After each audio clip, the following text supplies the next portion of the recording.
Hey guys, welcome to its blog channel. Friend, आप सब कैसे हो? मैं तो एकदम जीन चेक। तो फ्रेंड, सबसे पहले मेरी बुजुर्गों को मेरा प्रणाम। जो मेरी उम्र के समान है उन लोगों को मेरी तरफ से बहुत बहुत प्यार, और जो लोग मेरी उम्र की सबसे छोटा है उन लोगों को मेरी तरफ से बहुत बहुत प्यार और आशीर्वाद। तो फ्रेंड, पिछले वीडियो में मैंने इमोशनल स्टोरी का पार्ट 1 सुनाया था। इस वीडियो में मैं उसका ही अगला वाला पार्ट सुनाने वाली हूँ। तो चले ज़्यादा बकबक ना करते हुए कहानी की तरफ बढ़ते हैं। तो चलो कहानी शुरू करते हैं। वो तो रिज़ल्ट लेके आने के बाद देखा कि उसका पापा गुजर गया, और वो उसकी रिज़ल्ट अपने पापा के छाती के ऊपर दिया और कहा, पापा अपना मेरा रिज़ल्ट देखो आप। तो उसके बाद बहुत दुख हुआ, बहुत कष्ट हुआ, लेकिन फिर भी उन सब छोड़ के अपनी भाई की तरफ, अपनी माँ की तरफ देख के वो आगे निकल पड़ी। तो उसके बाद फ्रेंड, उनका कोई नहीं था। तो फ्रेंड, उसका सपना तो पूरी तरह से टूट गया। उसका सपना वहीं पे दफा हो गया।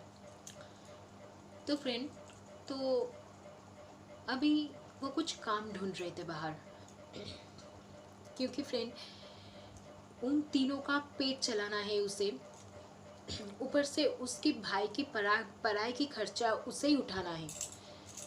तो फ्रेंड, उसने सोचा, मैं पढ़ाई करूँगी, मेरी भाई पढ़ाई करेगी, इतना पैसा कहाँ से आएगा? ये सोच के उसने पढ़ाई छोड़ दिया और वो इधर उधर काम ढूंढने लगा। ढूंढते ढूंढते उसको एक केक की शॉप में काम मिला। तो वो काम करती रही और अपने भाई को पढ़ाती रही, और वो जो सपना देख रहा था कि एक दिन वो बहुत बड़ा होगा, बहुत बड़ा बनेगी, वो सपना वो अपने भाई को लेके देखते थे। और उसके भाई को कहती थी कि तू पढ़ाई कर, मैं हूँ। तो उसके भाई पढ़ाई कर रही थी।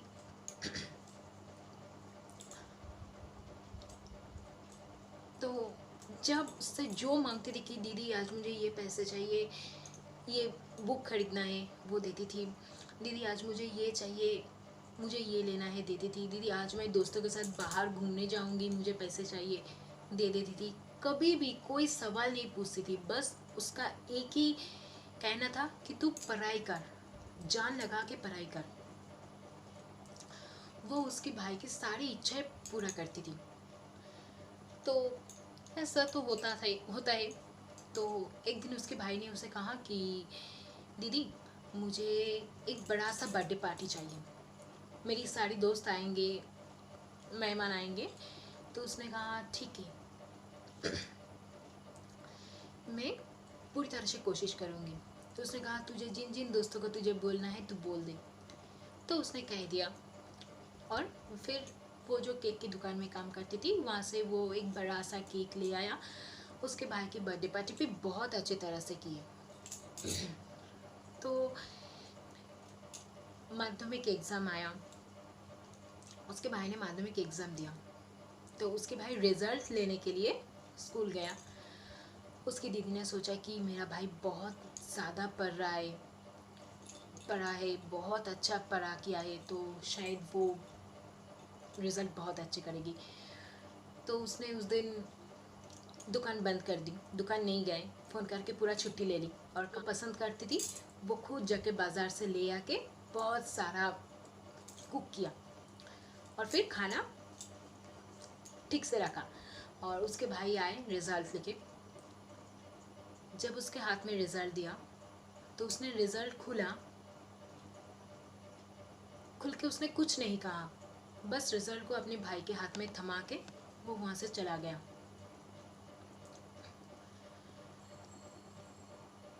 क्योंकि फ्रेंड, रिज़ल्ट में 3rd डिवीज़न था। उसके भाई जो पैसे लेते थे बुक्स खरीदने के लिए, कुछ पेंसिल्स पेन्स खरीदने के लिए, वो फ्रेंड वो लेते थे फिजूल खर्चे के लिए। उसने कभी भी कुछ भी नहीं किया। तो फ्रेंड, उसकी दीदी ने वहाँ से उठा, रेडी होके वो अपनी दुकान में चला गया, और वो अपने भाई से बातें करना बंद कर दिया।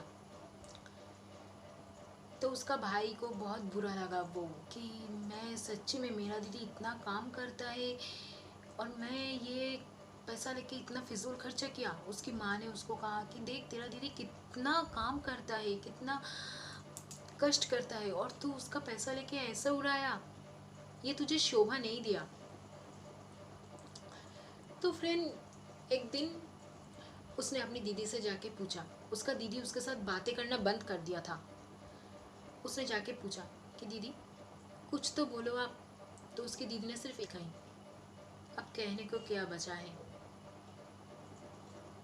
कहने के लिए अब कुछ नहीं है मेरे पास, तुझे जो करना है तू कर।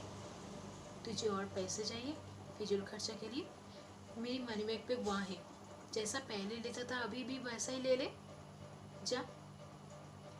मैं अपने बारे में कभी कुछ सोचता नहीं हूँ, मैं अपने लिए कभी कुछ खरीदती नहीं हूँ।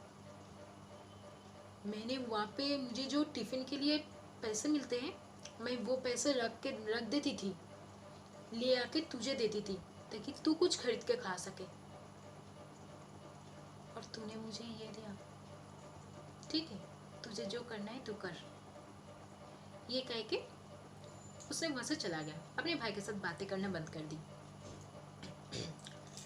तो ऐसा करते करते 2 साल बीत गए। उसके बाद एचएस का रिजल्ट का दिन आया। तो फ्रेंड, वो सुबह उठ के कुछ काम करके और मैं चली गई, और वहीं पे वो काम कर रही थी। तो काम करते करते तभी कुछ 11 से 11:30 के अंदर उसने देखा कि उसके फ़ोन पे उसका भाई का 5 मिस कॉल। उसने जल्दी से उसको भाई का फ़ोन रिटर्न किया। उसने देखा कि उसके भाई नहीं उठा रही है, तो उसको बहुत टेंशन होने लगी, और उसने हाफ डे करके घर वापस आ गया। और वो जब घर वापस आ रहा था, तो वो देख रहा था कि उसके घर के सामने कुछ गाड़ी मतलब कुछ कार खड़ा हुआ है, और उसके घर के सामने बहुत भीड़ जमा हुआ है। तो फ्रेंड, उसको ऐसा ही मन ही मन में वो जो पिछले वाली जिस दिन उसका पापा की डेथ हुए थे, उस दिन की तस्वीर उसके आंखों के सामने आने लगा, कि तब भी तो ऐसा, उस दिन उसका माध्यमिक का रिजल्ट था, क्लास 10th का। उस दिन भी इतना ज़्यादा भीड़ जमा हुआ था, और मैंने घर के अंदर जाके ये देखा, और आज भी वही भीड़, और आज भी वही सब लोग घूर घूर के उसकी तरफ देख रही है। वो तो बहुत डर गई, और वो दौड़ते हुए घर के अंदर गया, और घर के अंदर जाके उसने देखा कि उसका भाई एक चेयर में बैठा है, पास उसका मम्मी बैठा है, उसके पास में एक चेयर में उसका मम्मी बैठा है, और उसके भाई के सामने कैमरा लगा हुआ है। वो इधर उधर देख के कुछ समझ नहीं आ रही थी उसको कि क्या कहे या क्या ना कहे। उसके भाई ने चेयर से उछल के आके छलांग मार के उसको अपने सीने से लगा लिया। उसकी दीदी को उसका भाई अपने सीने से लगा लिया, और फिर लगा के कहने लगा कि दीदी, मैं एचएस में सेकंड आया हूँ, तेरा नाम मैंने रखा, तेरा बात मैंने रखा। ऐसे करके उसको छोड़ा। उसका दीदी का आँख भरा है फ्रेंड पानी में, और उसका भाई उससे पूछने लगा, आज क्यों रो रहा है तू? तो उसकी दीदी ने कहा, उस दिन मैंने रोया था दुख में, और आज मैं रो रही हूँ खुशी में। तूने मुझे बहुत खुशी दिया। इसके बाद 10 साल बीत गए। आज वो दोनों खड़ा है एक तस्वीर के सामने, जिस पे उसके पापा की तस्वीर है, बहुत बड़ी हार चढ़ी हुई। आज उसका भाई इंजीनियर है। उसका दीदी का नाम रखा, उसका दीदी का सपना पूरा हुआ, क्योंकि आज उसका भाई कुछ बड़ा बन के दिखा। उसका दीदी ने कहा, आज मेरा सपना पूरा हुआ। मेरा सपना मैं तेरी आंखों से देख रही थी, और तूने वो पूरा किया। तो फ्रेंड, यही थी आज की कहानी, एक कहानी का पार्ट 2। तो कैसा लगा कहानी, प्लीज़ फ्रेंड बताना, और जो लोगों ने अभी तक मेरे चैनल को सब्सक्राइब नहीं किया, प्लीज़ सब्सक्राइब कर लेना विथ नोटिफिकेशन बेल के साथ, ताकि मेरी हर एक कहानी की नोटिफिकेशन सबसे पहले आपके पास पहुंच जाए। अपना ख्याल रखना, अपने परिवार का ख्याल रखना, सैनिटाइज़र लगाना, मास्क पहनना और बिना ज़रूरत के बाहर मत निकलना, क्योंकि कोरोना बहुत ज़्यादा फैला हुआ है। बाय। प्लीज़ सब्सक्राइब कर देना, 100 के जल्दी से कर दो, ताकि मेरे हाथ में सिल्वर प्ले बटन आ जाए।